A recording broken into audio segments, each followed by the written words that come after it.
Welcome back to The Real Story with Jeannie Ives.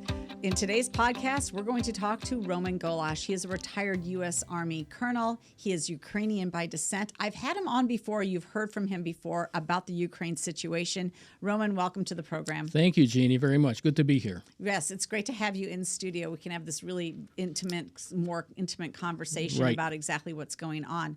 So first of all, I do read the Institute for Studies of War, and they frequently come out with a Ukrainian update. Now, when I'm looking at that update, one of the most prominent things that jumps out from their December update, the latest one that I saw at least, is the fact that it looks and appears to be that Putin is trying to, again, take a northern route into Ukraine through Belarus. Is that your understanding as well? Yes, it is. And people on the ground, and even my friends in special operations, said the same thing, that Putin is depleted. He doesn't have trained troops anymore. He's trying to convince Lukashenko, the president of Belarus, to take Belarusian troops and invade from the north once again to capture the capital of Ukraine. So that's a big concern for Ukrainian forces, and they have to stretch their forces out to make sure they can meet any kind of plan that Putin might have. Okay, so looking at that as a northern advance, and Belarus being itself its own technically independent state, what does this do to its neighbors if they were to allow this type of aggression going through their land and possibly using their troops against Ukraine? Well, that's a great question. I mean, the neighbors didn't say much with Russia staging all those troops on Belarusian land. Mm-hmm. Lukashenko, of course, accepted the Russian troops to be staged there before they invaded. But I think there might be a slight variation of concern if Belarusian troops move south across the border.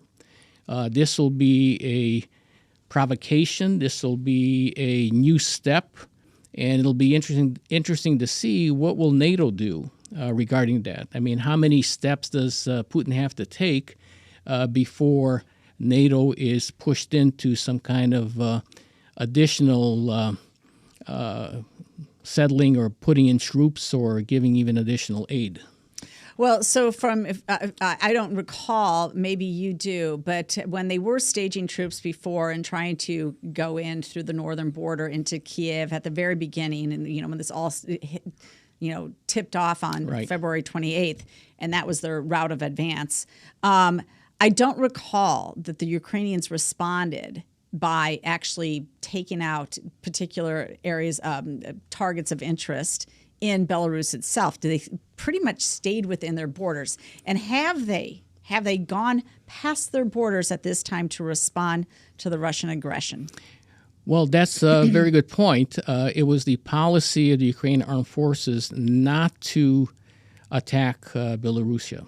But once the Russians crossed the border into Ukraine, that's when the Ukrainians attacked their armor with javelins.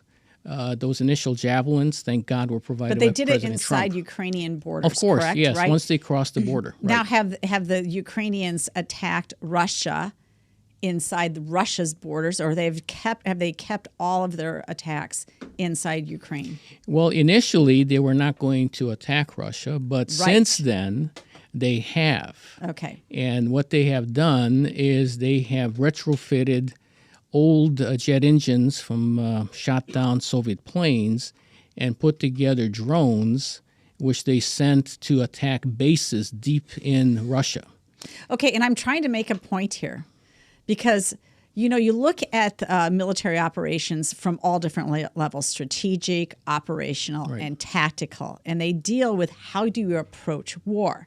And it appears to most of us watching that they've made a strategic decision not to really go after some of Moscow's hard assets. Now, I don't know if that's a problem of capability or a problem of making a strategic decision. If they were to, for example, go after Moscow, bomb Moscow civilian facilities as Russia has bombed Ukrainian facilities, that is a definite escalation in the war. So they're making a strategic decision not to do that, not to maybe take out some of their hard assets where they're, procuring weapons from, maybe their manufacturing bases. Do you see that changing now? At this time, no. I believe the Ukrainian forces are taking every precaution not to involve the Russian civilian. Unlike Putin, who's now declared total war on innocent civilians in Ukraine, the Ukrainians are attacking Russian bases where they have bombers, fighter planes. They've attacked places where they're letting loose cruise missiles that are attacking and destroying infrastructure in Ukraine. Mm-hmm. So Ukraine has been very, very careful in doing this because they don't want to alienate the Russian people who might be against the war, and also not to offend their NATO allies.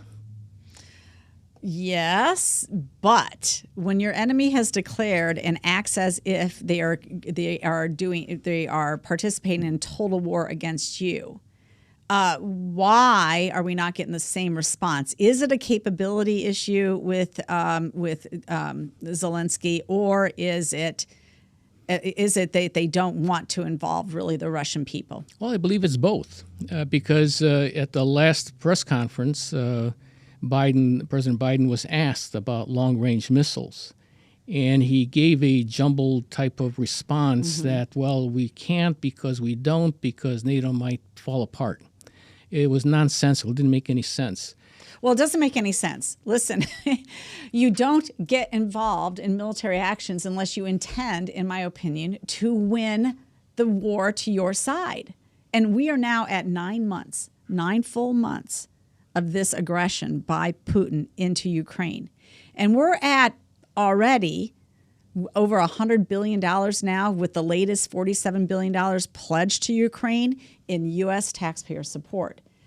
Are we supposed to just keep the money funnel and the weapons funnel going to Zelensky, or should we expect him to now take that money and essentially annihilate Putin's ability to wage war to the extent that he can? We know how this works, right? You cut off his interior lines. You basically can encircle him and trap his men inside your border. Shouldn't we expect that as Americans, that they treat this as total war at this point too, given the level of support? Well, the Ukrainians are dependent on aid from the West, and Absolutely. Biden is not giving Ukraine the weapons required to win. They're barely giving them weapons not to lose. Okay, so what are they doing with the $47 billion that was just... Where do we expect to happen with that money that went... That went already, or the money that's coming? How about both? Well, because we just essentially doubled. Yes. What they've received in the first 9 months. Right. We basically said we're going to double what we've given you. Right. All in one fell swoop. So when we talk about money, there was a recent article, December 16th, from Council of Foreign Relations, and it breaks down last year's funding, which was approximately $50 billion in total. Mm-hmm. And in there, they say that out of 21% go for humanitarian aid, which is $9.9 billion. Financial, $15.1 billion. This goes economic funding, loans, other financial support. Security measures, $8.9 billion. That's 19%. Goes for training, weapons, logistics support, and other assistance. Weapons, pure weapons, was only 27% of that $50 billion. $12.7 billion went for weapons. And that's the total that's been given in the past year. So when we say that we gave Ukraine $50 billion last year, $50 billion this year, you have to look at the breakdown of those costs. If Ukraine's going to kick Russia out, which is one thing, but then, as you said once, well, what follows? What's the strategic imperative here? Where does this stop? Well, that's a question, though, that we need to ask, because, I mean, anybody who is rationally looking at this understands at this point, with another $50 billion headed their way in American taxpayer dollars, it does feel like a proxy war against Russia. Well, Putin doesn't think it's a proxy war. He thinks it's a total war against the United States and NATO. He said it in his own speeches. And the issue right now is is that, for example, the United States, we're giving all this money. But actually, if you compare the GDP, United States is number 8, is number giving aid to Ukraine. Do you know which is number 1 country? Probably Polish. No. Estonia. Estonia. Okay. Estonia is the number 1 country as far as to the GDP, how much aid they're giving to Ukraine. So the issue is, you can always look retrospectively and say, well, could have, would have, should have. Biden could have, would have given 20 times more aid to Ukraine in the beginning. If he would have listened to Zelensky and given him the weapons he needed in the beginning, then the war could have been perhaps curtailed, shortened, and ended sooner. But he didn't. And I think it was the thinking was that Ukraine didn't stand a chance against the powerful Russian bear. That the Russian bear is just that's exactly what our military leaders said. They thought the entire operation would be over in 8 days. They never expected this to continue.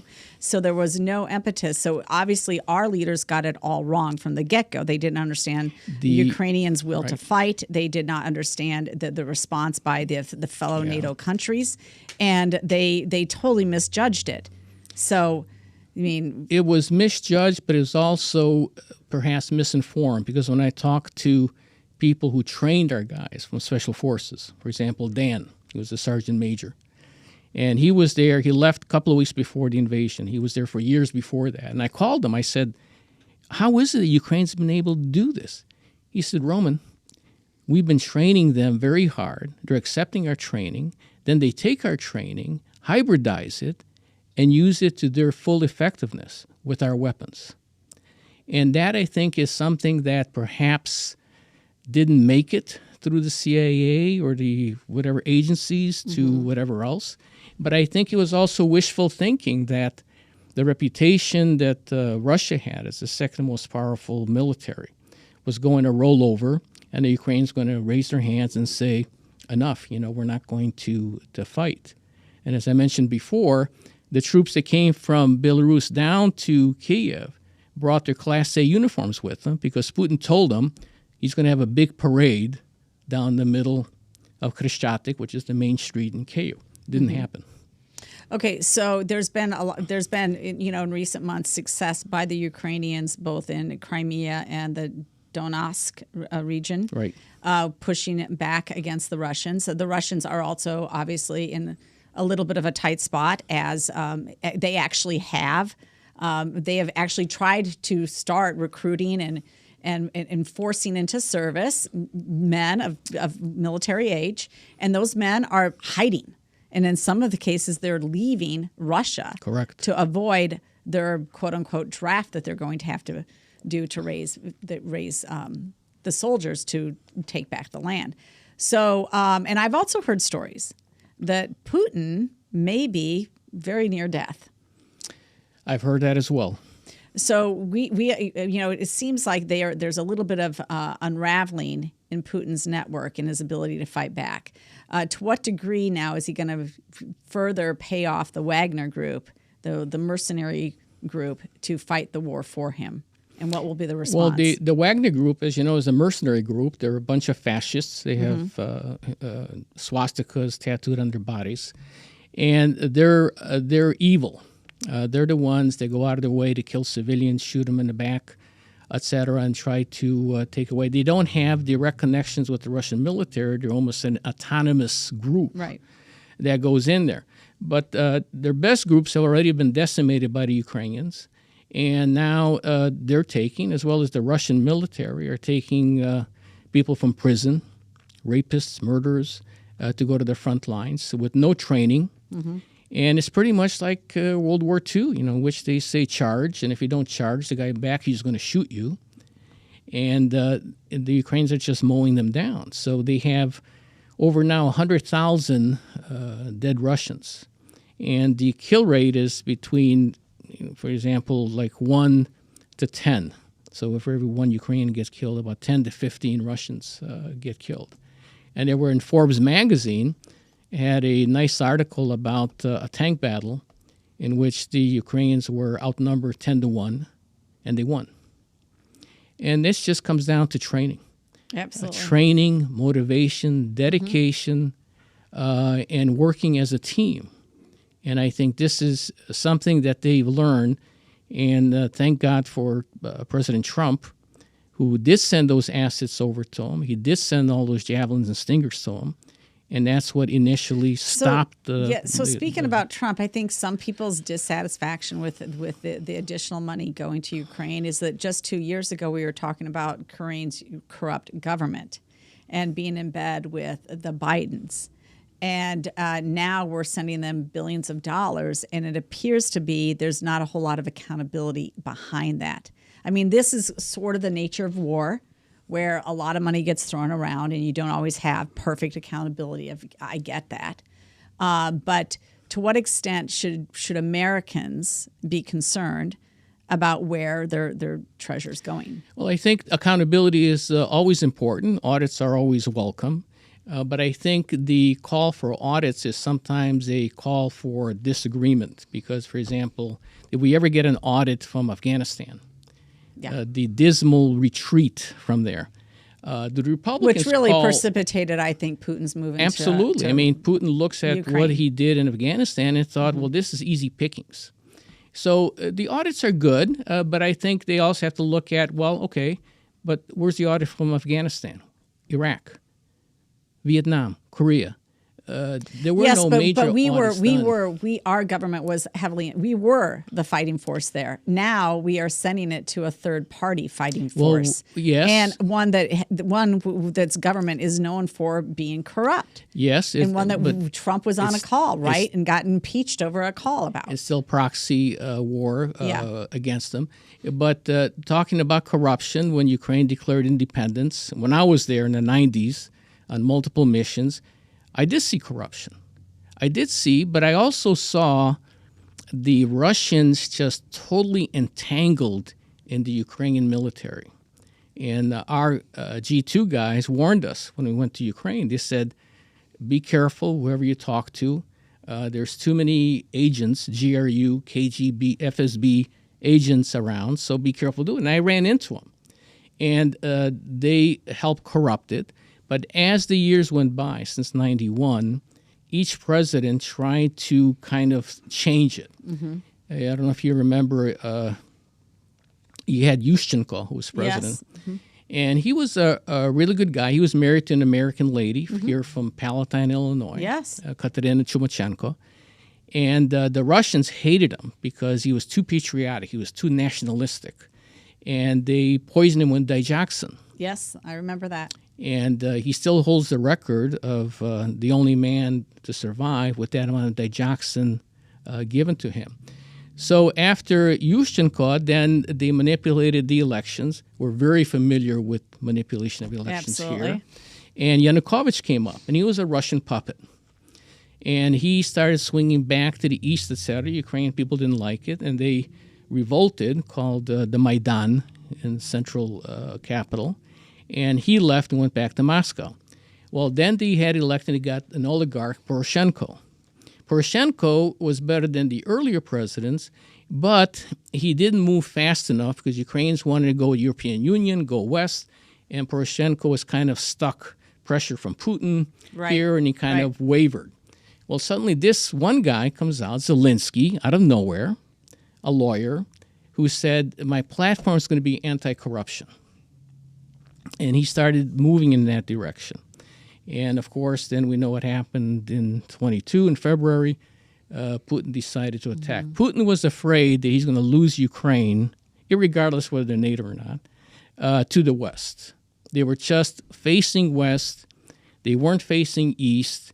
They were too enamored with freedom and democracy and trying to get those communist virus out of Ukraine and eliminate it.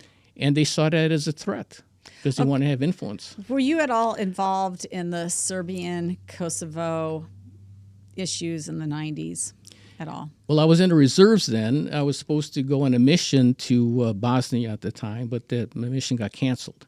Well, I bring that up because at that point you really had kind of the UN step in with its peacekeeping forces. Do you see a need for the UN to come in and negotiate anything right now, or what? I mean, Well, why have they not said anything? They've not said anything about this. Well, at that's all. true. I mean, and most And other, not that I'm not a fan of the UN. Don't get me wrong. Well, I don't know that we need that, but I'm just wondering, how does this end? Sure. So you're right. I agree with you as far as the UN. And not that I want the UN to settle anything. I don't trust them. That's true. But for example, we sent our forces to Bosnia to separate the warring parties so they don't fight. And that is part save of civilian lives. Save civilian lives. And it was successful. I mean, we had I think 25 years of troops there.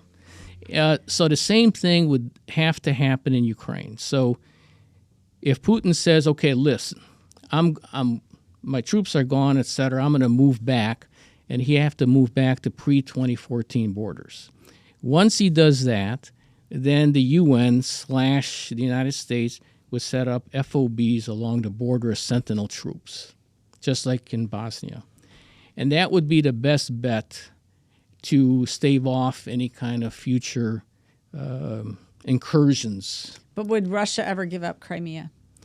Well, it was Ukraine's all along. Yes, it was. And, Khrushchev in 1956 said, I'm going to give Crimea to Ukraine. Well, golly, it was Ukraine's. You invaded, you took over the whole damn country, and now you're giving us back what we have. And I think what's critical to remember in all this is the demographics, because people, even some conservative pundits say, well, there's so many Russians in the East, that they should go to Russia. Oh, really? So number of Russians determines where the country goes? But they don't ask, well, how do those Russians get there? Right. There was a famine in 1932, and as we mentioned, he asked the Russians to come in, and they stayed. Yes. And now there's a mix, and there's quite a few. Yeah, nobody's saying that the Russians have to stay in Ukraine. There's no, they can telling go back them, if they want to. And the Ukrainians didn't kick them out. Right. So I think it's the same kind of thing where someone would say, well, okay, so you think that if there are a bunch of Russians there, then that part of the country should go to Russia. No. And people say, yeah, sure. All right, so are you willing to give California back to Mexico? Well, you've had the same thing if you look at the history of Poland. Exactly. They've been invaded by both sides repeatedly and just try to hold on as much ground as they can. Sure. So there are certain parts of Ukraine that have slightly larger groups of Russians. But for the most part, I mean, they are part of the Ukrainian country. And just like here, I mean, there are people here who don't know English, just speak Spanish. There are people there who manage a little bit with Ukrainian, but know mostly Russian. Okay, so $47 billion. Let's get back to this. Yes.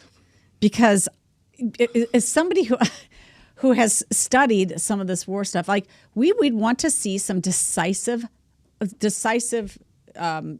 action at least the operational level. Decisive. Don't tell me you're sending all this money to just a bunch of NGOs. I would prefer that the Polish maybe handle some of that, and the other NATO countries along the border there. Go ahead, and and I actually think that they should be participating also in providing weaponry that they have as well, and trained advisors and all of that. Fine. But when we are sending you that much of American treasure, I want to see some decisive operational action taken. I mean, cut off their supply lines. Literally, go back and bomb Russian supply lines. Yes, Russian supply lines. Go back and bomb the bridge to Crimea again. Cut him off. Cut his troops off, encircle them. And then again, a Hannibal double envelopment. Yeah. Biden doesn't want to send long-range missiles to Ukraine because he thinks that's what I'm saying. Operationally, take them out. The Ukrainians are doing everything they can with the weapons they have. So, for example, we have over 400 HIMARS here in the United States. And Ukraine has, depending on the article, anywhere between 24 to 38 HIMARS. With a 1,500-mile front, is that enough? I did hear stories that with their M777 artillery, they've used them so much that the barrels have to be refurbished. I mean, they've worn them down where they can't use them anymore. Okay, that's what I'm saying. You've sent him $47 billion, whether Americans like it or not. $47 billion is going to Ukraine. But not for weapons. Well, it needs to be for weapons because I don't think that there's any other reason to be sending this money if we're not going to operationally take out Putin's military and essentially I agree, but who protect that entire border? Who puts the budget together? I mean, for this 48 billion, you have to look at who's putting it together. I will rest assured that the Ukrainian military would love to have $48 billion of weaponry. I mean, if Biden left $85 billion for the Taliban, $48 billion would make a big difference. But if you look at the budget, you have for total military is $22.9 billion. That was the first $47 billion, though. That was the first. But you're 47. saying if they use that same sort of allocation, I would believe they would. If they use that same allocation with the next $47 billion all in one tranche, then this is where you suspect it will go. But it doesn't go all at one time. Well, I mean, this is trickled. I mean, it's not like they say, okay, here's $22.9 billion, here's a check.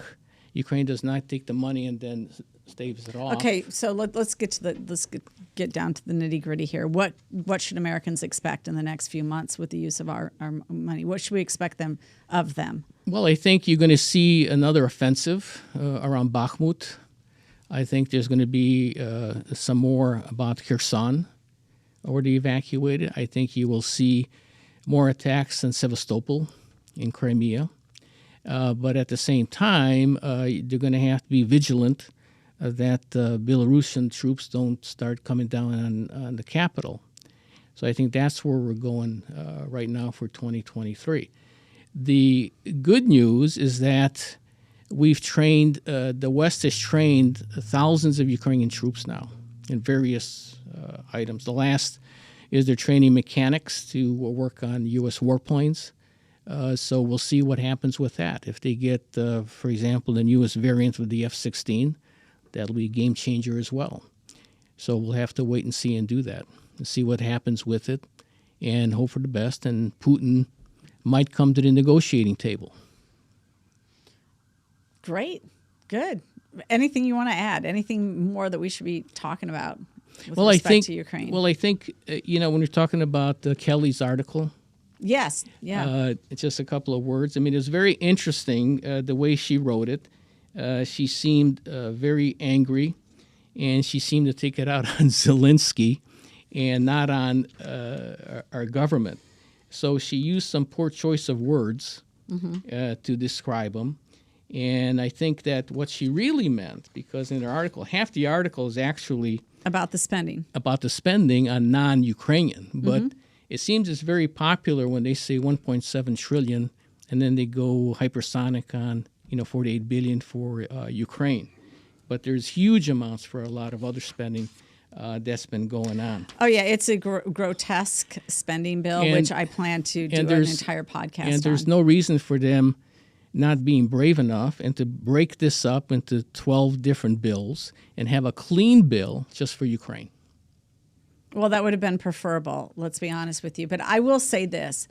I did think that it was a little bit tone deaf for Zelensky to come in there and them to fawn over him while wildly spending U.S. money at this point. I just felt like it was tone deaf. And I also was speaking with somebody, and it appears that Pelosi actually sort of reached to kiss Zelensky's hand, and he pulled back. And the reason he was smart to pull back and not allow that to happen is that in those parts of the world, you kiss somebody else's hand, it's a sign of subservience. The last thing we need is the U.S. Speaker of the House appearing to be subservient to a foreign leader. But as we hand them $47 billion. That was behavior on Pelosi's part. Yes, I agree. I do agree. The only thing that I would have told Zelensky is, don't bother kissing her. No, it's just. And he pulled back. But the other thing, as far as the obsession. But that's what bugs us about this whole setup. Well, the fawning is the way that was done. The fawning was not under his control. I mean, he just came in to give a talk. I understand. But the other thing is that it appeared, though, that he enjoyed it. Well, you don't really know how much he enjoyed it or didn't enjoy it. I think what he did feel, he felt that he was talking to people that understood that Ukraine was fighting for its life, that he was getting support from people who understood what freedom is. He felt that he was getting support from people that said in the past they would support him, and he's looking forward to the support in the future. But the fawning, etc., that's on Pelosi. I mean, how she wanted to do that. I mean, his dress, they say, oh, he wore a sweatshirt. I looked pretty closely on it. It looked more like a woolen sweater rather than a sweatshirt with an embroidered trident on it. But I think that, during war, if he were worn a suit, the same people would have said, who does he think he is wearing a suit? His country's at war. Yeah, I'm actually not even sure that the whole trip needed to happen. Well, quite personally, and I think that this comes a little bit on the heel, since we're going there, a little bit of a heel on the Vogue fashion spread that he and his wife did in the middle of the war as well. I think that was tone deaf at all. I mean, you just didn't see such displays in previous wars. So I don't know. I mean, I think that all taken together is part of the problem. I mean, I think when we're going to spend serious money, we want a serious reaction to it. I think you're right, though. Pelosi and company, Kamala Harris included, I think that they did not have the right tone when it came to spending taxpayer money. Well, no, they spent $1.7 trillion on an omnibus. They should have been separate bills. But then, if you look at Afghanistan and Iraq, we spent $2.3 trillion. During that war. Yeah, $2.3 trillion. I thought we should have pulled out after our initial engagement there. Well, that's true. I mean, and I think a lot of people don't know we went in there literally in October of 2001, right afterwards. I think overall, bottom line is that and Zelensky mentioned this, the money you're giving us is an investment. Because if Ukraine wins, the United States will never have a better friend than Ukraine, forever. I mean, they appreciate the help. Okay, so we have received international support during the American Revolutionary War, for example, Civil War, in terms of loans and other help to win those wars. From my understanding, though, those were paid back. Is this just a blank check? No, I don't think so. Okay. I don't think Ukrainians are of that sort that they think it's free money and they don't have to do anything. Yep. What I do see, potentially, that after the war is finished and Russia's defeated, there'd be a much closer working relationship between Ukrainian forces and American forces, including, for example, a base in Crimea, to have our ships there. And I think that historically, since Ukraine declared independence, Ukraine has been always in the forefront to support the United States. I mean, they were there in the first Gulf War. They got sent over there almost the other time. So they're always there to assist and help. And since 93, they had the Peace Shield missions to Ukraine. And Ukrainians were coming here, we were going there. So the cooperation has deepened throughout the years. So now they're in this fight. I mean, it's unanticipated that in this time in our world history to have a foreign power just waltz in. Okay, but they did it in 2014. They waltzed into Crimea in 2014. They did. And nobody said a word. Nobody did anything. Nobody arrested it when they could have earlier on. Ukraine was lucky that Putin didn't keep rolling west. So they stopped them right there with the eastern provinces and Crimea. And you're right. And no one said anything. Nobody said anything. Nope. And the Budapest Memorandum was abrogated. Yep. And that set up the stage for future events. I mean, they didn't stop them there. So Putin says, okay, well, Trump's in. Well, I'm not going to attack when Trump is in because the guy's nuts. Right. Trump told him, he said, if you attack Ukraine, I'm going to bomb Moscow. So he thought, well, I'm not sure what this guy would do. So then Biden gets back in. Okay, now I know.